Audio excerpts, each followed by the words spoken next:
Hi everyone, I'm Caitlin Classing. I'm here with the second vlog for Union City, aka Blue. And if you watched my last vlog on Tater, you heard me talk through my list of responsibilities we have when we're backing the young horses. And so those are mindset, control our variables, and to get our tools in place. And so I'd like to give you a little more insight into that and talk to you about who Blue is as an individual. And I thought she was actually a really interesting example of how important mindset is, which I realize will make it sound like we're all a bunch of new age hippies here at Classing Equestrian, which maybe we are. But I think it's something that pretty much anybody that got involved in horses will relate to, because we all got involved with horses at some point because it was a chance to leave our world and become fully immersed in a horse's world. And maybe we weren't the best with people. Maybe that's just me. I don't know. But I do think that that is what is so compelling about working with horses, is the opportunity to really immerse ourselves in their world.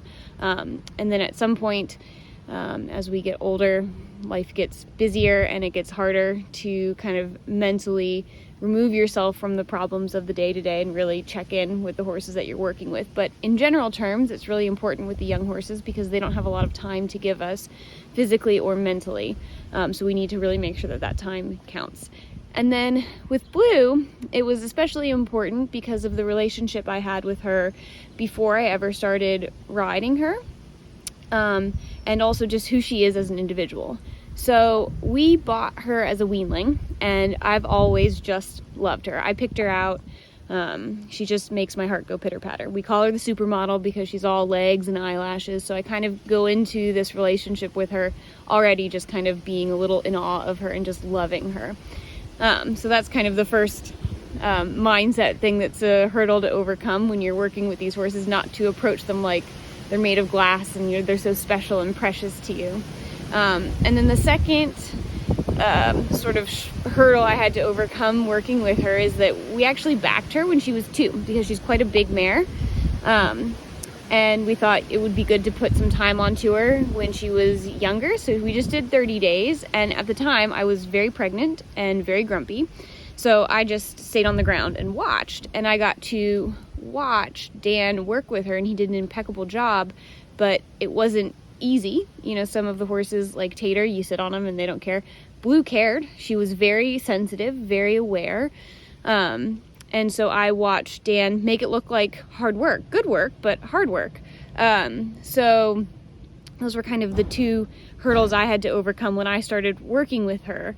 And then the reason she was trickier to start is because of who she is as an individual. She is an incredibly sensitive mare, incredibly smart mare. And I think you heard me say about Tater, like if his rider has a bad day, he won't notice. If her rider has a bad day, like just call it, get off. Because whatever you give her, she will multiply. So when I started working with her, it was really important that I kind of take the time to take away all of these preconceived ideas that I had about what kind of horse she was, and instead just react to what was actually happening underneath of me. And so what I mean by that is a lot of times when we ride our worst fear of what will happen rather than what's actually happening. So obviously I'm getting on this young, big, flighty mare, and your worst fear is, oh, she's gonna get away from me. So if I were to ride with that mindset of I have to be, protect myself and ride her like she's a ticking bomb, I'd take my leg off and hold with my hand, and that would teach her that the correct reaction to my leg is to give me nervous energy, and it would teach her that my hand is always going to be there to hold her up and balance her.